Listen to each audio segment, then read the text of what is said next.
Buonasera e ben ritrovati con l'informazione flash di newsicilia.it.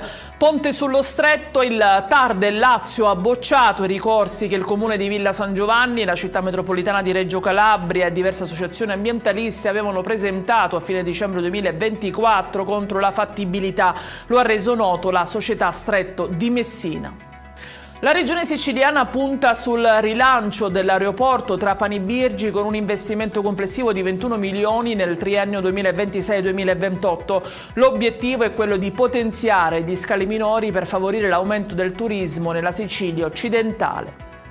È giunta al porto di Trapani la nave Sea Watch 5 con 57 migranti soccorsi nel Mediterraneo nei giorni scorsi. Inizialmente le autorità italiane avevano assegnato all'imbarcazione della ONG tedesca il porto di Marina di Carrara, ma è stato necessario un cambio di rotta verso uno scalo più vicino a causa delle condizioni sanitarie precarie dei naufraghi.